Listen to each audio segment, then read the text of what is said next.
Hi quilters, welcome to the 20th video in our series of projects designed to use 2.5-inch strips or jelly rolls. Back in January, a group of us had decided that we wanted to do a fabric strip exchange.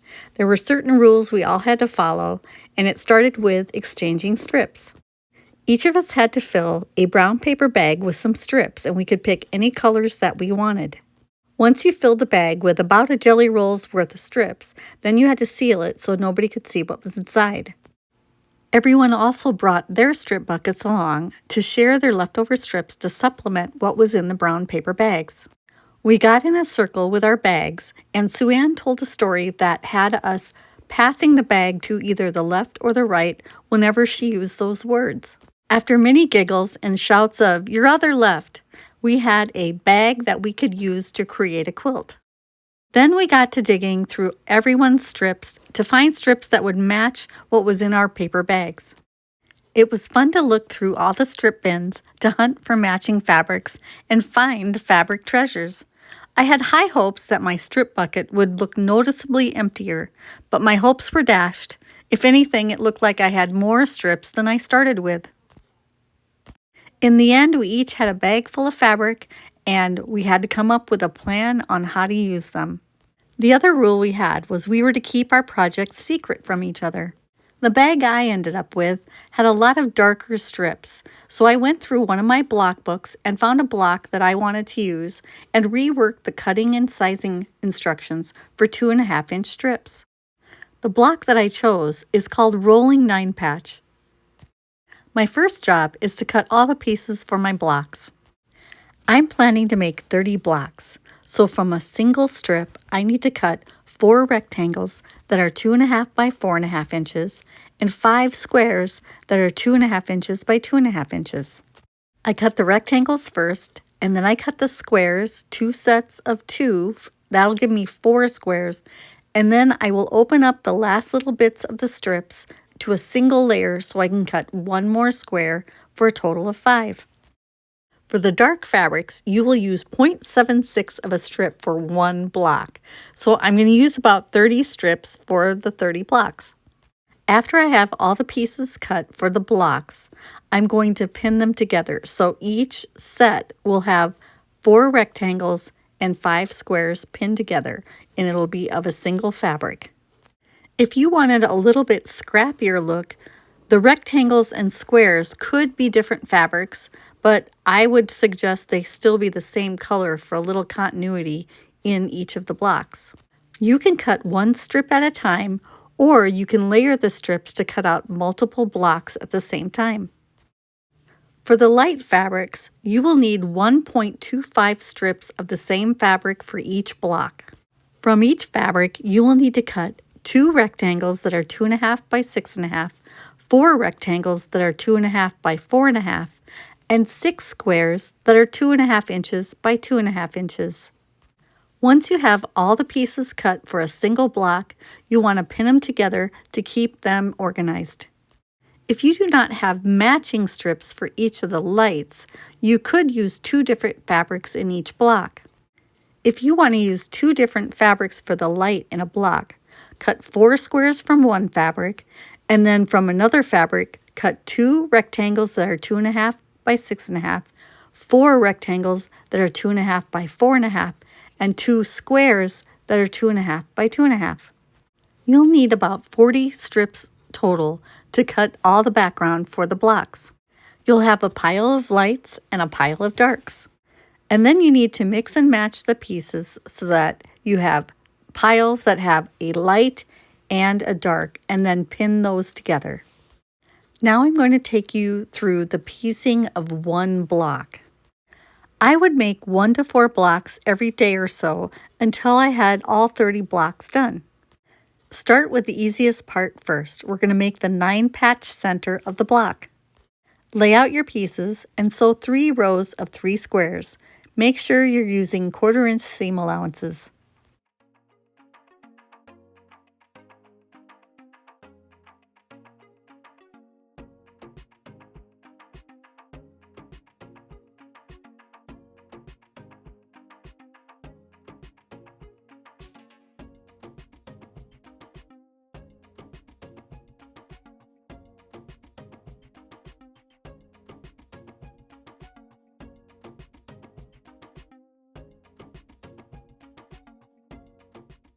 press towards the dark fabric.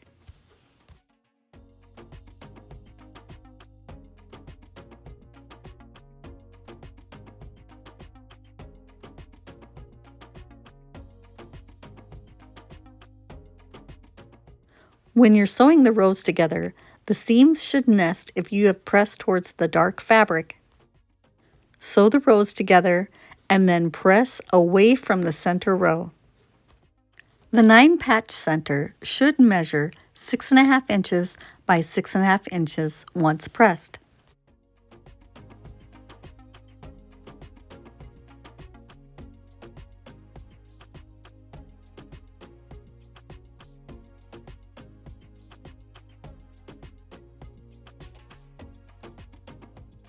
Now we're going to make the pieces that go around the 9-patch. With the right sides together, place 2 light squares on the right side of 2 of the dark rectangles. In a similar fashion, you're going to place 2 of the light 2.5 inch by 4.5 inch rectangles on the right side of the dark rectangles. You're going to sew a line corner to corner. Use diagonal seam tape to help guide your seam. The light rectangle will hang off the dark rectangle on the right side. It will be a little tricky to see the corner underneath, so if you need to, you can mark the corner with a pencil mark. Once you've sewn corner to corner on each of those corner pieces, then you need to trim the seam to a 1/4 inch seam allowance and press. I personally don't like throwing away those nice little corners of fabric, so I will sew an extra seam a 1/2 inch away from the first seam and then cut between the 2 sewn lines to get a spare 1/2 square triangle block that I can use in another project.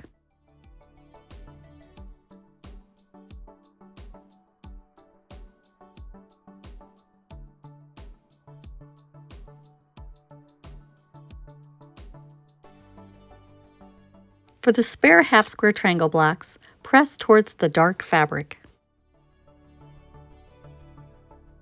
For the block parts, you want to press towards the light fabric.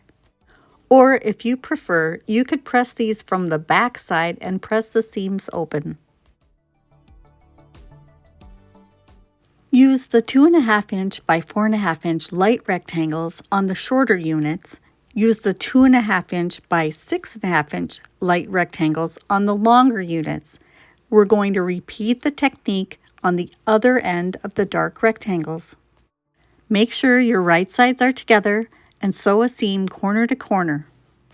Once the seams are sewn, you can either trim the seams down to a 1/4 inch and press, or you can sew that extra seam for even more 1/2 square triangle blocks. And when you're doing this end of the block, you want to make sure that you double check at the end before you cut the triangles off that you have made triangles out of the dark fabric and not a parallelogram.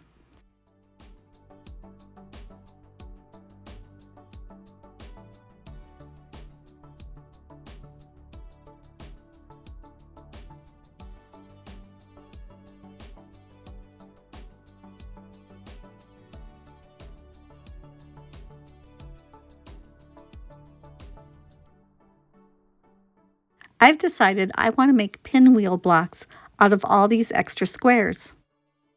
I'm going to sew them as I'm sewing the blocks, so at the end I will have 60 pinwheels. Sewing the extra seams does take a little more time and a little more thread, but you don't have to throw away fabric, which is a win for me. And as I was sewing my blocks, I used them as the leaders and enders to get from block to block. Press these towards the light fabric, or you can press from the back side and press the seams open. The shorter unit should measure 2.5 inches by 6.5 inches. Sew them onto opposite sides of the 9-patch unit.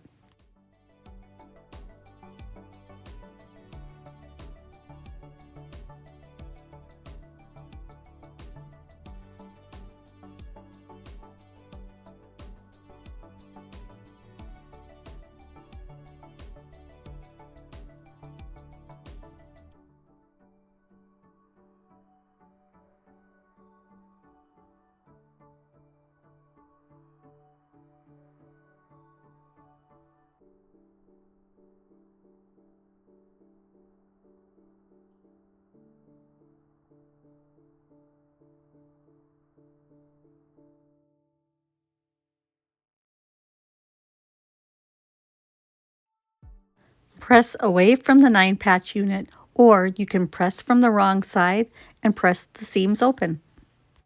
The longer units for the sides should measure 2.5 inches by 10.5 inches. Sew them onto opposite sides. When adding the outer sections of the block, always make sure that the dark triangle points to the outside of the block.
Press away from the 9-patch unit in the center, and I take the time to press the small pinwheel blocks at the same time.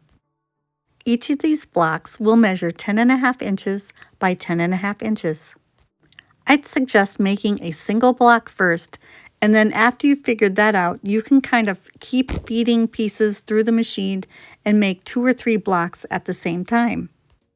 That is how I usually sew, is I would pick 3 or 4 blocks out, and then I'd start sending pieces through the machine until I couldn't send anything more through unless I ironed. Then I would iron for a little while, and then I'd go back to the machine and send some more through before I needed to iron again, and then back and forth until the blocks were finished. When I did this, I would always try to make sure that I wasn't working on pieces that were the same color or the same background. I always had 4 different pieces with 4 different backgrounds and 4 different darks.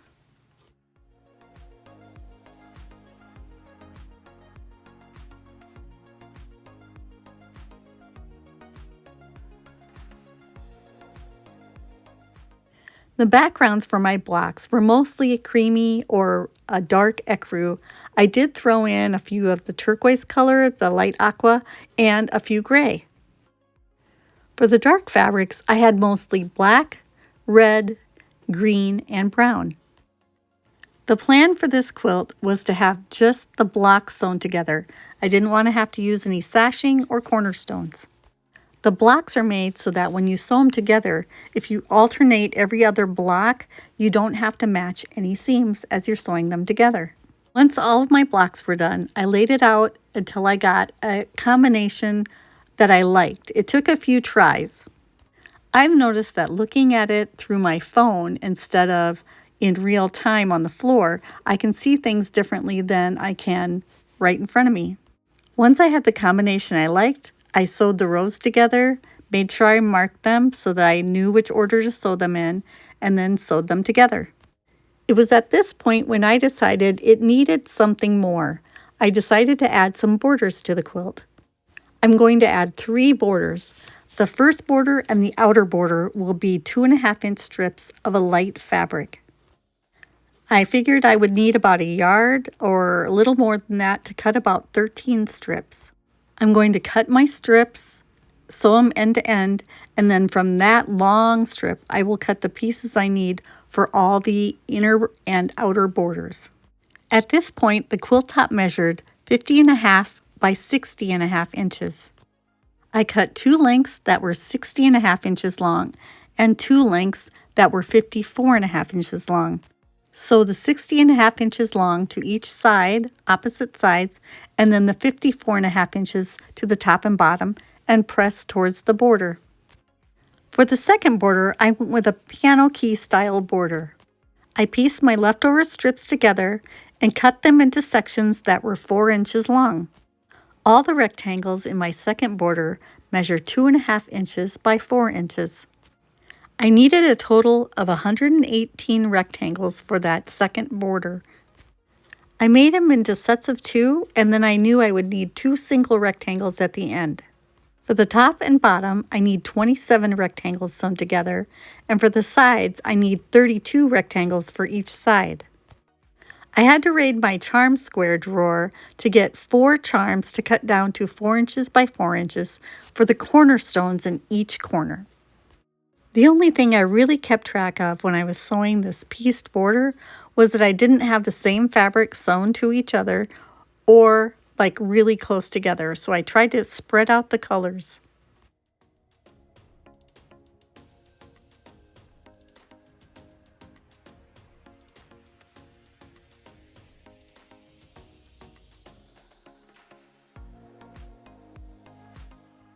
Adding the piano key border to this quilt top was one of the better decisions I made for this quilt.